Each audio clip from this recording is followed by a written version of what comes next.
अरे एवढ्या 2 पिशव्या घेऊन कुठे फिरतायस? लग्नाला चाललायस का? नाही रे, हा सुका कचरा. आणि हा ओला कचरा. काय कचरा पण आपण भाज्याचा म्हणून ओला झालाय. अगं बेटे, ओला कचरा म्हणजे भाजीपाल्याची साले, उरलेले अन्न आणि फळांची टरफल. मग सुका कचरा म्हणजे उन्हात वाळलेला कचरा? नाही रे, कागद, प्लास्टिक, बाटल्या हा सुका कचरा.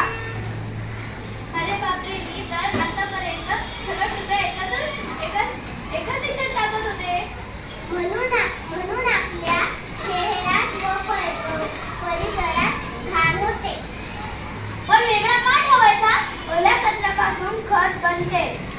म्हणजे भाजीपाल्याच्या साल्यांमुळे झाडांना जेवण मिळते. अगदी बरोबर.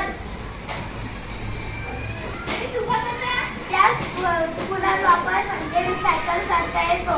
म्हणजे प्लास्टिकच्या बॉटलला परत वापरता येते. त्यामुळे आपल्या पर्यावरणाचे रक्षण होते. अरे हे काय केलंस? मी तपासत होतो, तुम्ही लक्ष ठेवतास की नाही. होय, आता तो खूप हुशार झालाय. आता उचलते आणि त्यात सुक्या कचऱ्याच्या डब्यात. हो महाराणी. आणि केळीची साल कुठे टाकशील? ओल्या कचऱ्याच्या डब्यात.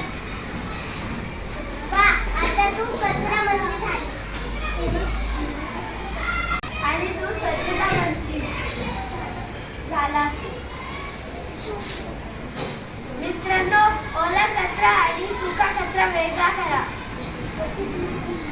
ओल्या कचऱ्यापासून खत तयार होते.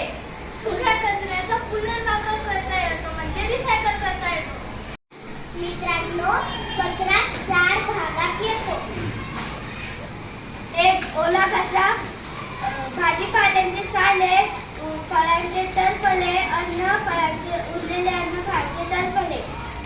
2. सुका कचरा, कागद, प्लास्टिकची बॉटल आणि प्लास्टिक, धातू, लाकूड हा सुका कचरा आहे. 3. घरगुती घातक कचरा. घरगुती घातक म्हणजे बल्ब, काचेची बॉटल, काच आणि बॅटरी हा घरगुती घातक कचरा. 4. सॅनिटरी कचरा, कापूस, रुमाल, वापरलेले टिश्यू पेपर,